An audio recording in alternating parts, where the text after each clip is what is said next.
Welcome to the Business of Design podcast. I'm Cheryl Horn, Director of Operations for Business of Design. A lot has changed at Business of Design since this episode originally aired. For the latest information and rates on events and membership at Business of Design, head to businessofdesign.com. Enjoy the show. Hey everybody, welcome to Business of Design, episode 138, and back by popular demand, Dr. Ganz Ferrance. Dr. Ganz is a familiar face and a familiar voice to Business of Design listeners. He's been on a couple of podcasts already. He's also been a guest we've had at conferences in the past. And you'll be happy to know if you're heading to Business of Design conference in January that you will get a bit of Dr. Ganz at the conference as well. In this episode, we're going to talk about a variety of things that involve spotting the signs of burnout. If you're feeling overworked, overwhelmed, undervalued, you are in danger of burnout. And how do you assess how you're feeling? And more importantly, what can you do to stop a downward spiral? Dr. Ganz has recently released a new book called The Me Factor. And so we will also review the book.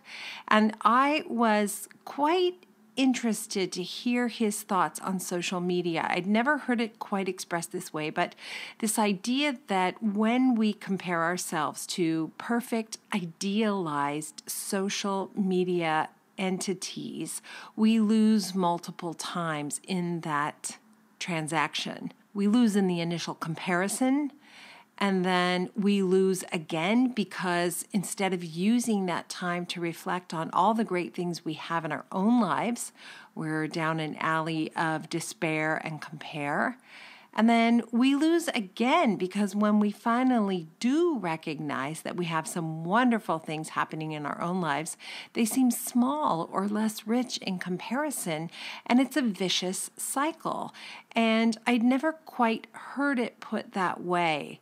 For me, I know I have to limit the amount of time I spend on social media because I can either be present in my life, enjoying what I have and creating new interests and doing productive work, or I can spend time on social media. I have to make those decisions. And so for me, it is a discipline, and I am protective of my time. So that's an interesting part of the conversation as well. Such a great conversation and such a wonderful person. Dr. Ganz also says in this episode that he is a psychologist, of course, but he's also a coach, and he has a coach. And I can't agree more. I cannot be an effective business coach for you if I don't have my own coaching going on, because I need to constantly be aware of where my motivation is, where am I resting on my laurels, am I complacent, am I moving forward, or am I pushing myself too hard? All of those things are so much easier for my business coach to spot in me than I can spot in myself.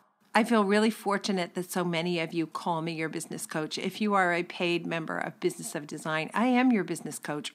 And I think it's important if you're a listener but not a member of Business of Design for whatever reason, if you're thinking it's time to choose a coach, make sure to choose a coach who's successful at the thing you want to be successful at. I was speaking to a friend of mine who is a screenwriter, and she's had a number of movies produced and earns a living as a screenwriter. And she was talking about the fact that she knows a number of people who teach screenwriting at universities, and none of them have ever written a successful screenplay. So be aware that you want to choose a business coach who is succeeding at the thing you want to succeed at. If you're running an interior design practice, you want a business coach who's running a highly successful interior design practice. That means profitability, that means client satisfaction. So be selective about who you are getting advice from. And thank you so much. So many of you are generous in your sharing with me. I learned so much from coaching you. In fact, I have a huge to-do list. After Business of Design's Elite Retreat in Santa Monica, I learned a lot of new things from members and have new practices and new protocols and new tweaks to make to my own system. So thank you for that. It's a two-way street, and you are in the right place. Let's check in with Cheryl Horn. Hey, Cheryl, how are you? I'm doing good. How are you? I'm well, and it's really nice to circle back to one of our favorite business of design consultants, the one, the only Dr. Ganz. He shares so much wisdom about how we stay sane, how we stay strong, how we set boundaries, and I continue to learn from him every single time we speak. He's got a new book, Me Factor, which we'll be talking about on the podcast. And you've got some good news in that regard as well, don't you, Cheryl? Yes, Dr. Ganz will be making an appearance at the conference, and as part of that, we are doing a giveaway. So the next 10 people who sign up for the conference are going to get a free copy of his book. We're so excited. It's amazing. And if you've been waiting to buy your conference ticket, like so many members that I've talked to recently, until after our contest closed, which it did last Thursday, we have selected our winners.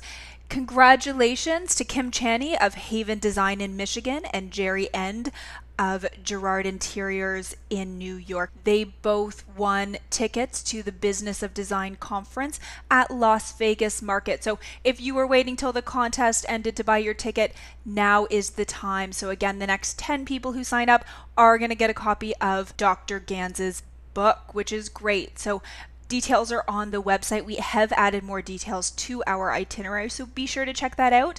Space is limited, and I expect we will be selling out really soon, so don't miss out. Get your tickets today. The next 10 people, and that is putting us dangerously close to sold out. So if this is something you've been thinking about doing, now is the time to act. And if you don't know Dr. Ganz, he is back by popular demand. We had Dr. Ganz at our conference in 2015, and the people who were there, who are also coming to Las Vegas, says, please, please, please get him back.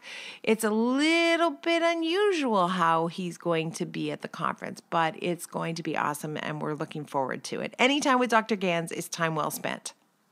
So you can get your tickets online at businessofdesign.com. Sign up for the Business of Design conference. It's happening January 25th and 26th, $13.95. And if you are one of the next 10 people to sign up, you're going to get a free copy of Dr. Ganz's book.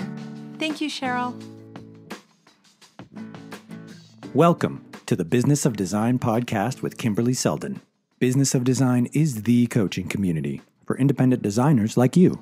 We know it takes more than hard work and talent to successfully run a professional design firm. There are proven business strategies that can solve your immediate challenges and transform your life. Don't try to do this alone. Join today and you'll have access to more than 100 video courses, participate in monthly coaching calls, and find unlimited support within our exclusive members-only Facebook group.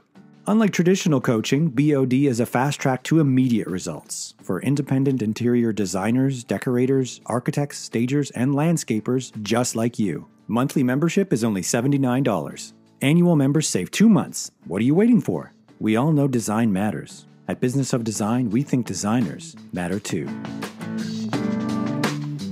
This episode of Business of Design is brought to you by BuildLane. BuildLane is an incredible app that I have enjoyed using personally. We are about to place our second order with BuildLane, and I know I previously shared the experience of ordering our first piece of furniture with BuildLane, which was incredible. It is now positioned snugly where it belongs, and it really looks spectacular. Everybody's thrilled. So I, for one, am looking forward to new opportunities to work with Frank and Heather at buildlane.com. Now, if you're not familiar with BuildLane, if you're not familiar with making custom furniture, this is really a great opportunity for you to get to know them. Right now, BuildLane is offering Business of Design listeners the opportunity to take $250 off the first order. And all you have to do is create a free account at buildlane.com/BOD. If you don't remember that, go to businessofdesign.com and click on the BuildLane ad. You might as well take $250 off that first order. Thank you, BuildLane, for your support. And also, BuildLane is going above and beyond. They are sponsoring Business of Design's conference and hosting a fun cocktail party on the Sunday night. We're all going to need that cocktail on Sunday night because we have 2 days of extremely intense learning. Lots of systems and procedures and protocols that will be brand new to anyone. because they have never been released through Business of Design before. So that Sunday night cocktail party is going to be an opportunity for us to let our hair down and unwind and just marinate in the fact that we took this time to work on our businesses and own being the boss. Being the boss is good. And working with Build Lane is also really good. Thank you so much, Build Lane. And now back to the show.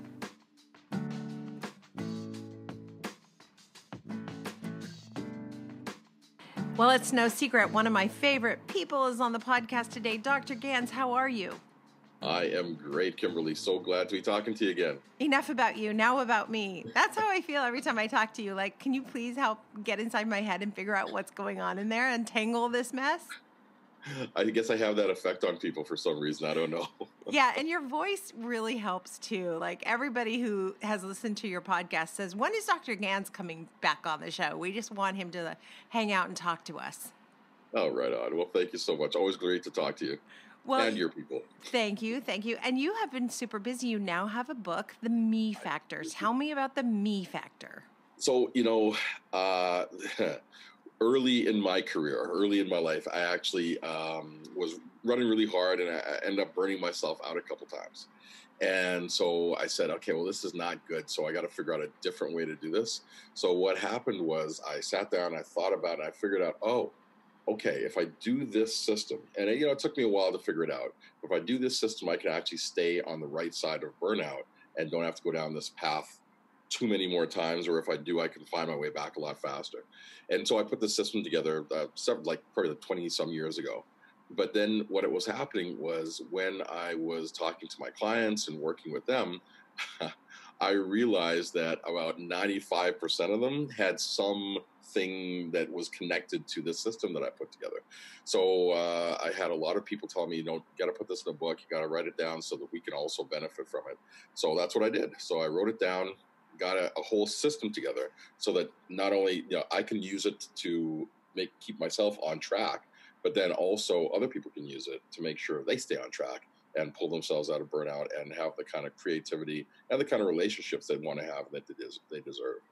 I'm assuming that you're able to spot the signs of burnout before you're circling the drain and about to implode. Can we talk about the early warning signs? There must be a checklist and I need it right now. Give it to me. Give it to me. Give it to me. Yes. And it's interesting because that's actually part of the system that I put together, because I realized that, what happens with burnout is when you start to go down that path, before you start to circle the drain or while you're circling the drain, you don't really pay attention to what your body's saying to you, right? You don't really know what's going on. The problem is if you're impaired, you don't really know how impaired you are because your judgment is also impaired, right? Exactly. Yeah. Right. So it can be really hard to see. So the checklist is for me, what I use is a 10-point scale that I use for myself. And I say, okay, if 10 is the happiest I've ever been and 0 is I need to be hospitalized right now, okay, I try to stay above a 7. And so I ask myself, how am I doing? What's my average? What am I feeling today? And so if I'm above a 7, I like to stay around 8, 9. That's awesome. But if I start to slip below that, in terms of my happiness, in terms of my functionality, right? So if let's say I'm not sleeping properly, or I'm more irritable, or I'm confused, I got that foggy brain, right? Start to get forgetful. I start to have headaches or aches and pains that are unexplained, different things like that. Or, there's sexual side effects. For guys, it's erectile dysfunction, or for everybody, it's low interest in sex or difficulty having orgasm, right? So all of these different things are some of the warning signs. So if I start to see that, then I give myself anything below a 7. Well, if I'm below a 7, I know that I need to do something to work on myself to help fill my tank, so to speak. I need to do that sometime this week. If I go below a 6, then I need to do that today, right? If I hit a 5 or below that, then I need to stop what I'm doing right now and take care of it right now. Because once I start to go below a 5, then all the stuff that I would normally do to fill my tank actually takes more work. It actually feels like it's, oh God, I've got to go have ice cream now. Oh man, you know what I mean? Said no the one White ever, House had Dr. sex. Gans. Said no one It's ever. terrible. Yeah. But You know? okay, do you get better at spotting it? Because I don't know. I'm so optimistic. I would always rate myself a 9. I'm a 9. I'm great. Get out of my way. I'm going to run you over with my car. I'm a 9. You do get better. You do get better because as you start to pay attention to it, it's like like anything else. Anything we put attention to, we start to get better at it. And we start to notice it more. But yeah, it got so bad for me one time. I tell you, I was driving the kids to school one day, and I was merging from one freeway onto another. I shoulder checked twice. And then I started to come over, and then I heard somebody lay on the horn, and they gave me the finger. It's like, what's going on? Where'd that guy come from, right? But I knew that, okay, I hadn't been sleeping really well. I was not really in the greatest of moods. I figured, that's a really late sign, right? I recognized it as a sign because I'd been paying attention to it. You are so evolved. I think, what is wrong with that jerk? Like, how do I get evolved like you, Dr. Gans? That was the initial reaction, but then I realized, wait a second, I double checked twice and I didn't see this guy, so clearly it's probably not him, it's me, right? And so then I said, okay, whatever. I carefully drove the kids to school, dropped them off, went home, canceled my day, and then I looked after myself that day. I took a nap, I watched some comedies, I ate some food. I did actually get the ice cream, right? So, and it wasn't too much of a stretch for me. That's the only tool in my toolkit, by the way. Ice cream. Chocolate. You got to add chocolate. And tequila.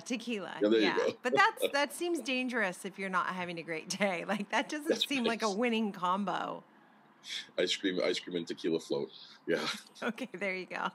Don't knock it till you've tried it, I guess, right? That's right. So first of all, is this a daily assessment? Is this a weekly assessment? Do you just get in the habit of doing it from time to time? Yeah, I would say at first, for some folks, honestly, I've some of my clients that I've worked with, the coaching folks, I have asked them to do this 2-3 times a day. Sometimes if things are really, really bad, I get them to get into the habit, just to set an alarm and check every hour, right? Just to kind of see what they're doing and make sure that they're tuned into how they feel. Because here's the thing, Kimberly, your state trumps everything. It really does. If you can have all the intelligence, you can have all the skill in the world, but if you're not in the right state of being physiologically or emotionally or mentally, all your good stuff doesn't come out, right? Mm-hmm. So if you can get people to thinking about how they feel and what their state is on a regular basis, they're always checking in, they start to pay more attention to that, and they start to actually listen to what their body is saying. Because like I said, most of us, when we start to get stressed or tired or whatever, we turn off, we mute the volume on what our body's telling us, right? I mean, I've experienced it where I forgot, hey, didn't I need to go to the bathroom this morning at some point? And what happened there, right? Or I forgot to eat or whatever. Yeah, right? No, I never forget to eat. But there's kind of a archetype, right? We just power through, get it together, keep going, head down. You can rest next year. Yeah, I'll sleep when I'm dead. Yeah, there you go. Right, exactly. So the first thing we want to do is an inventory and assessment, see where we're at, see how we're feeling. What else can we do to tune in? Well, once you know what you're how you're feeling and stuff, then you have to know what is going to feed you. Okay. So I identified 7 areas that people need to look at. It's physical, emotional, spiritual, intellectual, social, financial, and a sense of purpose. And those are my 7 things. And if you actually start to feed those areas on a regular basis, you tend to be pretty balanced, right? Now, certain things you don't have to feed every day necessarily, but you definitely got to hit it at least once a week. And there are certain activities that will get 2 or 3 or sometimes 4 for 1. For example, if you go to a yoga class with a bunch of friends and you do it out in nature, okay, mm-hmm. You're getting social, you can get intellectual if you're learning new moves, you're getting, some spirituals, depending on what you believe. It can even be a sense of purpose because you're connected with something higher than yourself outside of nature. There's a lot of the factors that get filled based on one quick activity, mm-hmm. right, that you enjoy. And all joking aside, there are things that aren't good to do when you're feeling like that. And the two things I was joking about, ice cream and tequila, are probably right up there on the top of the list of how not to take care of yourself. Right. Exactly. Because, well, and you want to do things that don't just give you that momentarily hit.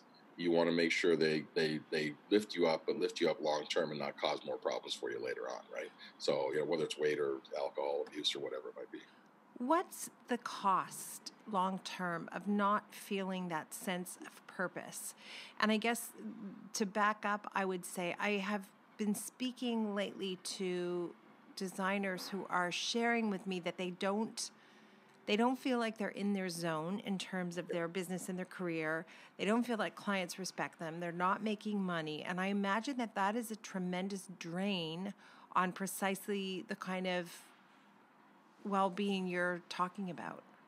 It absolutely is. It's very, very stressful, right? Because then you think you're not living your life, right? You're living somebody else's life. If you're doing things for other people, and my whole system, and this is what I discovered, because I was the go-to guy in my family. I was the go-to guy with my friends, and so all of my energy was always going out. I was always looking after somebody or giving or whatever, right? And for the folks that you're talking to that are feeling this way, if they're giving of their creativity, and I know creative people that it's their passion, they're expressing themselves and stuff, but if they're not being respected with it, or they're being drained, or they're not being paid properly or whatever, it really does feel like you're giving away this very sacred, very special part of yourself, and somebody's like just not taking it seriously. They're not really valuing it properly. And it might not be the client, right? Sometimes it's us. We give it away, and then I become resentful because the person didn't say, well, that's too generous. Let me pay you what I think you deserve. Right. Exactly. And one thing I really learned throughout this whole process is that, people will treat you as bad as you let them, really, basically. Right? Even good people, even people that love us, they'll treat us bad as we let them. And so it's really up to us to set our boundaries, and up to us to make sure that we're asking for what we need, in order to feel that sense of value and that sense of purpose, right? So if you're giving this away all the time, over time, you will start to feel more and more depleted. And the very thing that brought you joy is going to feel like it's draining you and it's killing you. You might actually not just get resentful towards other people, but you may get resentful towards yourself or your profession, because you haven't taken the steps to say, no, this is what I need. This is what I'm worth. And more importantly than what I'm worth, this is what I need. And if I don't get what I need, I can't do it. You know what I mean? And isn't this whole thing, if it's a mess, let's call it a mess, isn't this whole mess compounded by the fact that we're constantly comparing ourselves to insta-perfect moments? Oh, man. So true. So true. I mean, social media anxiety and social media depression are they're not quite in the DSM yet, but they're coming. What's a DSM? DSM is a diagnostic and statistical manual of mental health disorders, right? So it's the sort of Bible for psychiatrists and psychologists. It's what has all the lists of all the different disorders and stuff. So it's not officially recognized yet, but all the clinicians, we see it, right? Mm-hmm. With this whole idea of, I'm going to compare my everyday normal life to this idealized version of somebody that's on social media. It's ridiculous. So the studies around that, though, have said that not only is it killing you from a stress perspective, because you're spending so much time and there's all these unrealistic images on there, but then you are not really ever looking at the good that you have. You don't actually see the good that you have, and when you do see it, it's really, you're losing the depth of it. You're losing the quality of it, because you're taking yourself out of it to try to record it, to show everybody else, so you can brag that you're also one of the beautiful people, or you've also done this wonderful thing, right? Mm-hmm. So you're losing 2 or 3 different times just based on that. In my book, actually, some clients of mine, they went down to, I talk about this in the book, they went down to Hawaii. And so they were walking on the beach with their 3 kids, and it was a beautiful day, blue skies, nice, not too hot, just perfect, little breeze. And they're walking down the beach, and way off in the distance, they see this woman lying on this log trying to take a selfie, right? And it's like, okay. And they keep walking. It took them a while to get there, but she's there and she's still trying to take the selfie. And so they just kind of, okay, they notice and they walk on. They walk for about, walk up the beach for about an hour. They're coming back and she's still on the log trying to get this perfect selfie, right? Wow. And so... Right. Hello, you're in Hawaii? Exactly. How about take a swim? Out of it, right? Yeah. You're not enjoying the beautiful day. You're trying to prove everybody how wonderful you have in your life, right? And so you will actually then help me a lot if you just tell my children why there aren't as many photos of them. I felt like, right? I felt like I can either be in this moment and be present and enjoy it, or I can record it, but I can't do both. And so my children both feel like they have very few photos of themselves as they were growing up. And I'm like, yeah, my bad. I don't know. You were cute. Yeah. I was busy enjoying you. I wasn't trying to capture the moment, right? I just wanted to be with you, right? Right. Is the singer Ed Sheeran.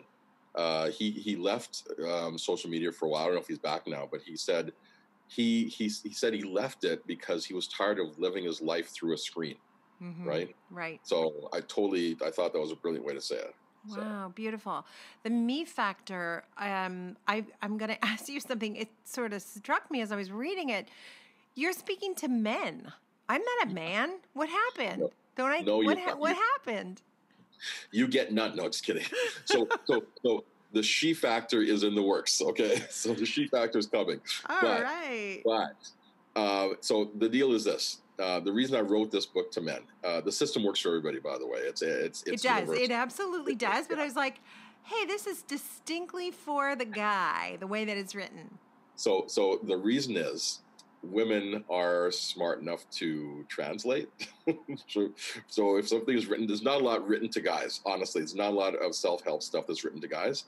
And the stuff that's written sort of generally, a lot of guys don't pick up because, I don't know, they're afraid of like losing their testosterone or something. I don't know. But but what I've heard from women is like, this is great because this helps me understand my son. It helps me understand my husband. It helps me understand all these other people. But more importantly, it actually speaks to me too, because it's universal, right? It's not, I just wrote it to guys because it's a better chance they'll actually pick it up and do something. And then the women in their lives will benefit from it because they'll be better men, right? So it's, you know what, it's so interesting. I'm thinking about a scenario where it was reversed. If you wrote it to women, my husband would completely tune out, but he's interested because it's written to him. Right. And I did benefit from reading the book, and I do benefit from exploring these concepts on a regular basis. Interesting. Yep. Women will pick it up. Men will not touch it if it's not written to them. Right. That's, I don't know. It's just one of our things that we have. So, I played with it, and, this is the first book, and there's a bunch more in the series that are coming. So I'm ready for them. I am. You mentioned boundaries briefly, and it's one of the hardest things to get people to implement when they're struggling, because we all want the job. We want the client to like us. We want the job. We want the beautiful photos for our website. And I had a coaching call a few days ago, and we discussed a current situation with an interior design professional, and she was going to go in and she was going to march in and she was going to say, no, I need to be the lead on the project or I can't do it. And she came back and said, I am only now doing the decorating. And I'm like, how did you get backed into a corner where now you're going to do the decorating in a bad situation? Yeah, that's brutal. Brutal. So it's not just setting the boundaries, right? I find we're really good at setting the boundaries. I think it falls apart in protecting the boundaries. Well, I don't think you should set a boundary that you can't protect. That's how it is, right? So it's one of those things where unless you're willing to go to the mat on this, don't say it, right? Whether it's with your kids or with a client or with a spouse or friends or at a job or whatever, you have to be willing to deal with the downside risk on that. Otherwise, don't set the boundary, right? It's far better for you to set a boundary that's further away from you or closer to you, however you want to look at it, right? A weaker, a less advantageous boundary, let's say. Mm-hmm. It's better for you to set that if you are okay with holding that boundary. If you're not okay with holding a boundary, don't set it, because then it's just a bluff. What happens, in the power dynamic when you set a boundary with clients and then you break it immediately? What happens? Oh yeah, you lose respect. They lose respect for you. I mean, they may not lose respect in terms of like they're gonna like insult you or anything like that, but they understand you're not for real, right? And they lose respect, but they also lose trust because you're not a person of your word.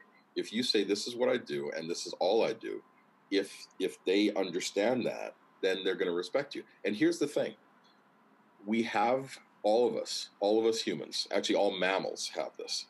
We have a sense of knowing when somebody is safe and when they're dangerous and when they're for real and when they're not for real. We have a sense of knowing that we feel in our bodies that we may not always be able to articulate, but we know.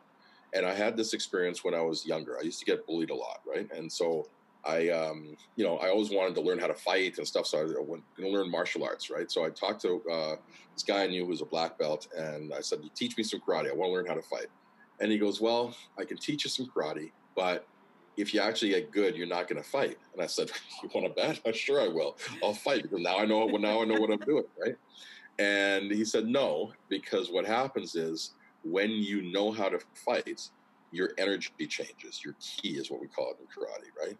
And so your energy changes, and people will see you and they won't mess with you. They won't even try because they understand that you know what you're doing." And I said, "Yeah, right." When I started to learn, and now I have a black belt, it is true. I walk somewhere and the people will part like the sea if because they get it, they understand. And so this is the same thing when somebody sets a boundary. If you're going to set a boundary, you have to first look at the downside risk. Are you willing to fight? Are you, in a business sense, are you willing to walk away from a bad deal if it's not good for you? If you're too invested in getting the shots for your portfolio, or you want this client to like you, or you haven't worked for a while, or whatever, you have no bargaining power, right? You can't go in there and say, "I will only work for this," and then you're going to fall apart as soon as they pressure you. But if you go in and you're saying, "You know what, if it's not this way, I'm not going to feel fulfilled. I'm just going to be pissed off in the long run. I'm going to feel used. I'm not going to do it for anything less than this." And you know that you're for real with that, they will pick that up. They will sense that. And a lot of times when we're ready to go to war, we don't actually have to go to war because people understand where we're coming from. So, $1 million question then. If we don't all want to take karate, what can we do to foster that sense of strength in our character so we can set the boundaries that are right for us and then stick to them? Well, the short answer is by the book, but Yes, definitely. Okay, yes. But no, in all seriousness, what it is you have to understand who you are, right? And right at the top of my book, actually, right on the cover, I have this note says the most important question you need to ask yourself is this working for me? So the first thing you got to do is slow down, get quiet, and think about what it is that actually works for you. Does this job, just this one client, will this work for me? What am I getting out of it? Okay, well, I'll get pictures for my portfolio. I'll get good reputation in the community. I'll get whatever, right? Are those things enough for me to do this job for this amount of money or this position or whatever it is, right? If it works for you, then it doesn't matter what anybody else thinks. Go ahead and do it, right? But if it doesn't work for you, figure out what will work for you. And that's that boundary you have to hold. And now that works in a client sense, but it works with a spouse, it works with kids, it works with, with anybody. You have to make sure you know yourself. And when you know yourself and you know your value, you are a lot better at holding those boundaries. But even if you can't get there, maybe it takes you a little while because it's been a while since you actually took stock for yourself of who you are. Let's just play it out logically, okay? When I was first in business, I had that same experience where I felt like, oh man, I need clients. I got to do it. I'll do it for anything. And, I just want to keep a client. I just want to feel valued. Okay. And so what I did was people would, "Oh, I don't have money this week, so I can't pay. Can I pay you next week?" Well, next week they wouldn't come back. Right. Or I forgot my wallet this time, and so I can't. Right. And it was 2 or 3 weeks that I hadn't been getting paid. Right. And what was happening was as much as I was doing it so that I could feel good and feel valued, I was feeling less and less valued as I went along. And I was feeling more and more depleted and used. And so what was happening was the very thing that I felt a mission for and I felt a purpose for was the very thing that was causing me stress. And so even if you can't get there for yourself, just like in terms of holding that boundary and recognizing your value, think about it just from a logical standpoint. If you don't do this, you will be out of business soon, either because you are depleted or you've burnt out or you had a heart attack or you just hate everybody you come into contact with, right? And so the only solution is to figure out what is going to be, a level at which you can accept the job or the suggestion or whatever it is you're dealing with. And then how do we get honest with ourselves? Because I got to say, I just lie to myself all the time. It's fine. I'll just do this one more time. As soon as this project is done, then I will raise my rate. Then I will charge what I'm supposed to. Then I will collect on time. Then I won't put up with this. But, I looked up and a decade went by and I was still doing the same crazy stuff because I'm optimistic and willing to work hard. And so how do we spot the liar within? Well, a couple of things. First of all, I think a coach is going to help you with that. And I know you do a lot of coaching with your clients, and so do I. That's everybody can use a coach, right? It's true, actually, because you can spot it in someone else. I'll be like, I'm calling bullshit on that right now because there's no way that feels good. You're right, exactly. Well, the greatest brain surgeon in the world would be an idiot to try to do the surgery on themselves, right? I mean, we don't have objectivity into our own situation because we're in our own situation, right? So a coach really, really helps to call you on that stuff. But then I also have a journal that I write in. I was actually writing in it this afternoon, and the journal is a great external and to some extent much cheaper tool than a coach. It's available all the time, but you start writing about how you feel, and you'll start to see patterns, right? You'll start to see, geez, yeah, I said that 4 clients ago. Why am I still doing this, right? You'll start to see that. True, You can also write down what it is you want to do and hey, I wrote this 2 years ago. How come I'm not doing it yet, right? Maybe I am lying to myself or whatever it is, right? But yeah, so a coach, somebody outside of yourself that can help you see that stuff, and writing in your journal can really help you to have that self-awareness, so you understand when you're lying to yourself and not being honest with what you are and what your value is, and thinking, well, this is a special occasion. Well, this is a special deal. And you know what? After a while, the exceptions become the pattern, right? Right, yeah. They're friends of a friend. They were referred by someone I really like. They have a house in the right neighborhood. They might give me another job in Florida, et cetera, et cetera. Yeah. Yep. Heard and felt all of that before. Yeah. Well, this is what's so amazing about you being willing to come and speak to our community is obviously you dealing with patients and you're seeing a lot of different patients, but probably there's some commonalities among human beings in terms of valuing our worth. It doesn't really matter if you're an interior design professional or not, right? Right. Yeah. This is a human problem. This is not a design problem. I've got doctors, I've got lawyers, I've got, plumbers, designers, anybody that's in business for themselves. But even if you're not in business for yourself, even if you work at a job where they pay you, it's the same kind of thing, because sometimes it's I'm being taken advantage. The boss that has me working late and I do this, I get paid, but I get paid for my 8 hours, but I'm working 14. Right? Yeah. Did you know that there is something called Under Earners Anonymous? I did not know that. It's that is cool. Subcategory of Alcoholics Anonymous. It's UA. Yeah, Under Earners Anonymous. And so obviously, that's a thing. A whole bunch of people who feel like they're not hitting their potential, not hitting their stride. And it has to be that we stand in our own way. It has to be. Yeah. Well, we're the only ones there, right? Everywhere we go, there we are, right? That's what it is, right? And it can be at the job where we're getting an external measure of value in terms of money, but it can also be with our families, right? Where it's not an external measure like a